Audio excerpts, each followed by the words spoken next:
Hi, everyone. I am Dinah Palm, and I'm the medium helping you heal from the grief of heartbreak and loss. In today's episode of Reconnect, we're going to be talking about how grief is the catalyst for change. And I'm going to break more into that. I'm just going to also open up the chat room here in case you guys are watching me live and would like to come in and chat. Feel free to do that through YouTube. My episode is showing up live there right now, also on Facebook. So thank you for being here and welcome to Reconnect. So if you watched last week's show, and I'll be sure to connect that to this video when we're all finished here so you can rewatch it if you didn't, or if you'd like to watch it again. Last week's video was on the 9 symptoms of unhealed grief. And that was a really important video because many people don't realize how grief actually settles into their life and into their physical body, literally causing breakups, divorces, poor health, financial trouble, all kinds of things. And it is a side effect of staying in the energy of grief. And so that's why it's so important to thoroughly heal your grief as you're moving past the death experience and the loss of love. So in today's video, we're going to actually be talking about how grief is the catalyst for change. And I often talk about, oh, I got some people here with me. Hello, very nice to see you. Agathine, Agnethi. I'm not sure if I'm pronouncing that right, but thank you for joining me. I see that you're a medium as well.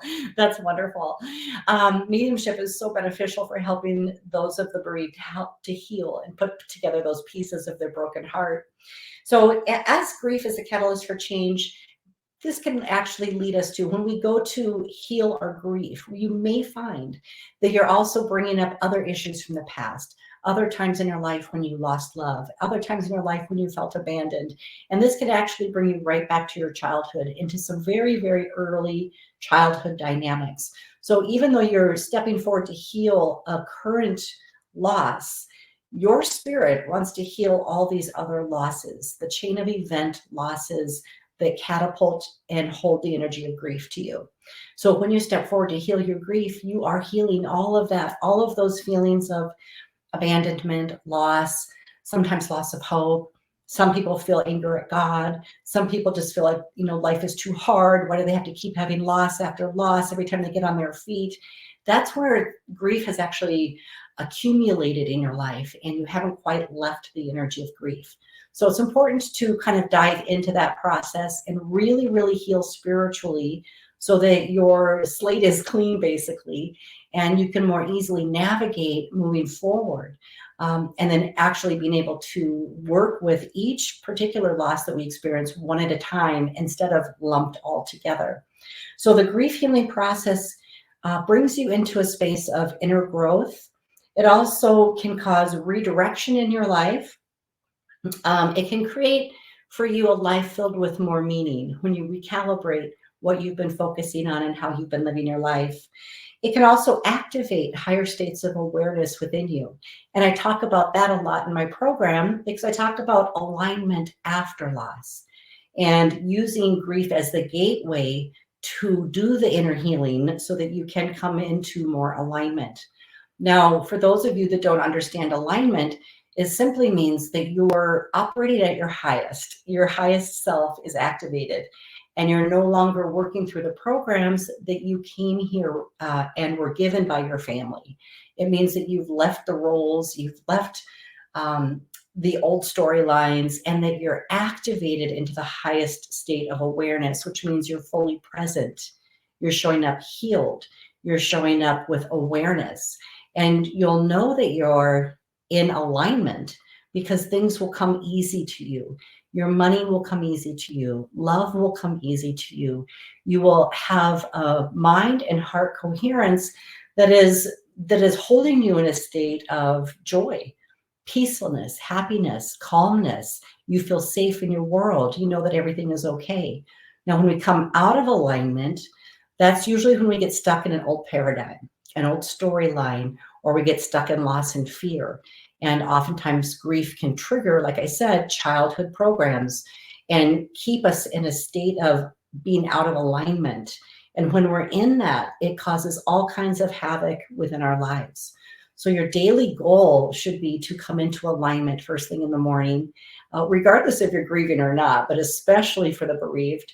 You want to come into alignment. And that doesn't mean being okay with your loss. You're going to still feel the loss. You're going to still feel the pain. But when you come into alignment, you're actually going to be in the highest version of yourself where you're most capable of actually handling the loss, readjusting your life version of where you're headed, and really bringing in a deeper sense of meaning and purpose as you move forward. And also part of that is knowing that you are still connected and that you can reconnect with your loved one in the afterlife. Part of that is really, really impactful and healing because you know you're not abandoned. You know that a loss is just a perceived physical loss, but truly you are still connected. And that's where we really get into revealing some inspired life changes after loss, because grief does bring us into that place, that inner place where we can really unravel things in our life and get to the next level. And that's what I really like to focus on. Grief is a beautiful catalyst for more inner work and activating the higher self. So, and that's where my program, by the way, focuses on all of the inner growth, well-being, upgrading your mind, body, and soul, and utilizing your loss as a doorway to achieve a new version of you, a new, higher, elevated, more healed version of you. So death is a doorway. As your loved one ascends into the afterlife spiritually, they leave their physical body and they ascend spiritually, they're receiving a higher level of consciousness. Many of you, when you reconnect with a loved one in the afterlife, you may think like, oh, they're still going to be mad at me. They're still going to be judgmental. They're still going to be in the religious dogma and be judging me. That's just not true. When they're ascending into the spiritual, they're activating higher versions of themselves because their mind, body, and spirit is now elevated. So as they ascend, they're showing up as a higher version of themselves. They will still have characteristics that help you recognize them. That's for you. But on the other side, they're ascending, they're elevating, they're at peace. They don't have the same storylines in place. They don't still have connection to the drama that they experienced in life because they're healed. And you too can use the death doorway when your loved one goes to the other side. You can use that as your own experience to ascend in the physical, which means doing your healing here and now while you're still alive. So when death comes, it's the opportunity for many to ascend, the one that passed and all those left behind with grief and unhealed issues. It's a really wonderful opportunity for you to take that time for yourself. Now, I often call that your sacred solo time.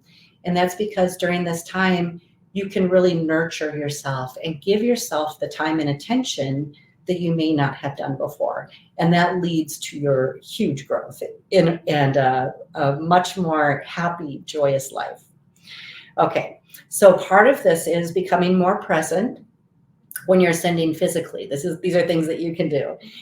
Become more present in your daily life instead of constantly looking at the past. So this is what I see the bereaved do. When they get stuck in grief, they're always thinking, but I miss so-and-so, but I miss them. They're not here. My life was more fun with them here. Now I don't know what to do to fill my time. I don't know who to talk to. And so they're still filling the gap, and they're putting all the focus and attention on the past, what they once had with that individual. So when you're shifting this paradigm for yourself and allowing yourself to ascend physically in the here and now after loss, you want to become more present. So if you're thinking about your loved one, don't think about the things they used to do. Think about in the present moment how you can connect with them, because that will keep you here in the present moment. So reestablishing your connection is like an ongoing communication where you're bringing in communication either through a medium or through your own skills and abilities or through meditation. There's many different ways to achieve this, where you're actually connecting in the present moment, not reverting back to a past memory. So staying in the present is really important. Also allowing yourself to feel appreciation for the life you shared together. So instead of feeling the sadness and the overwhelm for the loss, shifting that into how appreciative you are that you got to share this beautiful life, how appreciative you are that you got to do all the wonderful things you did, and even appreciation for the fact that their passing brought you to a state of awareness that you could also ascend and grow spiritually, and that you could connect with them, and that you could find more meaning in your life. So there's many things to draw on for appreciation. It's also very helpful to know that you're learning what you intended to come here to learn. We come here as a soul to learn, to grow, and we're not supposed to replay the same life that we've had. So many people get stuck in that, for 10 years I've been doing this, for 20 years I've been doing that, and their life literally looks the same, like Groundhog Day. Everything is the same, from what they eat to the conversations they have, the people that they talk to, the jobs they go to, all the things. There's no change interjected until perhaps a loved one leaves their life through death. Then there's a huge shift, and it causes a big ripple in everything that they know. And that's why grief can be the catalyst for change. We tend to, as humans, get stuck in something that feels safe or familiar. And sometimes it takes something like a soul opening experience to really move us and allow us to continue growing and really reach our highest potential. You came here to experience certain things, and your spirit wants you to continue to grow and experience those things. So oftentimes we'll have things like that in our life come up to realign us. So it's important to know that you did come here to learn. Also elevating into the next most higher vibrational version of you. Higher vibrational version of you doesn't mean you're just running around acting flighty and ungrounded. Higher version of you means more healed. It actually means you're more grounded. You're more stable. You're more calm. You're more decisive. You're more sure. You're more. I don't like to use the word in control, but you're more. Let's just say grounded, because grounded seems to be a really good word. You're not controlling other people. You're not trying to stay in control of yourself. You're not denying anything. You're just in more acceptance. You're more in surrender, but not in a hopeless way and not in a victimized way. You're just surrendering the things that you can't accept, but you can find peace within that. That is when you really come into alignment. Those are really good clues for you if you've been working on those energies. Okay. And today I'm going to ask you a few questions that you can reflect on as well. Okay. Because these are questions that I ask some of my clients in my Reconnect program. I ask them, how has losing your loved ones served you? And they always first tell me the same thing. Many people will gasp and be like, it doesn't serve me. It doesn't serve me. It hasn't served me. How could that serve me? I hear a variety of things like that. And then I ask again, and I ask them to tune in and go into their heart and then come up with their answer.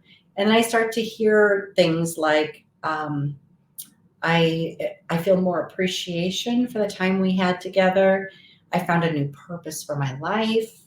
I decided to stop wasting time and fully pursue my dream. I stopped being afraid of love. I realized our time is limited, that I wanted to make the most of it. I wanted to have more adventures, and I began to. Losing a loved one can push us into that higher version of ourselves. It can, again, help us realign and help us live a more meaningful life by not being so afraid, by not holding to our storyline, by allowing new pathways to open for us. So that is part of the healing process that we want to see as a trajectory as we're moving through grief. We want to know that there is a light at the end of the tunnel, and you will never, ever create what you had. It was meant to serve you to get you to this point. And then the next step of the journey will be fully incorporating all the healing you do to get you into that next life for yourself. So many people have a really hard time with the loss of love. And that's what they miss the most. And that's what keeps them stuck and not wanting to move forward. So I want to ask you some more questions. How can you um, love yourself more? Because we can't just depend on others outside of us to love us. When we experience loss and a loved one dies, this is usually the catalyst that makes us learn to love ourselves and show up for ourselves and learn how to nurture ourselves and make ourselves feel safe. And that's part of the grief healing process. We first start here. We don't try to replace it with somebody else or something else. We go inward and we evolve, we heal, we love ourselves. We don't judge ourselves. We don't hold ourselves to our old storyline. We truly, truly love ourselves. And when we do that, we can get excited about loving other people and letting new people into our life that we can love, or we can even dive deeper into the love that we currently have with others in our lives. So this is a catalyst for more love. That's what death teaches us, is that time is limited and there's no reason to hold back on love, because you might miss your opportunity to fully express your love. So loving yourself and loving others is a huge takeaway from moving through the loss and the grief experience. Okay. Um, Not allowing yourself to be fully loved, that's another lesson. So many people reveal only a certain polished aspect of themselves when they are in relationship, and they don't reveal their inner self because they're afraid of judgment. They're afraid of, it could be simple things like afraid to be seen with their makeup off, or afraid to fully express themselves when they're being intimate with their partner. They may have body shame. They may think they're not smart enough to communicate in public in a social gathering or in a business gathering. They may hold back, right? So when you're fully in alignment with yourself, you're so expressive about who you are and what you are, and allowing those around you to see who you are through and through, all of it, the good, bad, and ugly. And really, there's no bad and ugly. We just think that, but just the fullness of who we are. It's about acceptance, self-acceptance. So you don't have to shield yourself or project a certain image. You're allowed to be loved just as you are, without having to change anything. And if you love yourself that way, other people will love you that way. So grief teaches us that. Grief teaches us to drop the facade. And I want to encourage you to do that and really show up for yourself authentically. You're not just the job you have, and you're not just the role you play in your family. There's a divine reason that you came here. And part of you being here is expressing that unique soul that you have. And that may be your passion. That might be an art project. That might be music, playing music for others. That might be swimming. That might be being a teacher. That whatever it is for you, whatever lights you up, that's part of your divine purpose for being here. So the more people that are fully activated in what makes them passionate, the more the vibration on earth can raise and everybody can ascend easier. So it's very important to just kind of look at how you're living your life. Are you filling it with those things that inspire you, that elevate you, that are part of your divine calling? Because we're here to express those things in the world, to share them with others, and to elevate our own spirit through them. So remember that you're not just here to raise a family, and you're not here just to go to 9-to-5 work, and you're not stuck. You can actually start embracing more things that make you passionate right here and right now. You don't have to wait for a loss to do this. But if you have had a loss, these are the things that will help heal you from the inside out, doing more of your passions. Okay. And I want to ask you how you express your talents, and how love and loss have led to your soul's growth. I would be very interested to hear how you have used this experience for yourself, or how you have moved through this time of loss. And put that down in the comments below. Let me know how you're doing with that. And what does it look like for you to to move through having somebody, losing somebody, and then healing your life and moving forward. What things really helped you in that process? And what kind of things did you come to in terms of your own healing that really helped elevate you from being buried in grief? I'd love to know that too. Please put that down in the comments. In next week's episode, I'm going to be sharing some physical movements, some exercises that you can do to actually help relieve the energy of grief out of your physical body. Because on this show, we deal with grief and healing grief in mind, body, and spirit. And so next week, we'll be focusing a little bit more just on the physical body and some simple exercises that you can do to help shift that energy and get that dense energy out of your body so that you actually feel better. All right, you guys, I want to thank you so much for joining me today. Again, all my links are with this video. If you're on YouTube, they're all below it. If you're on Facebook, they're above it.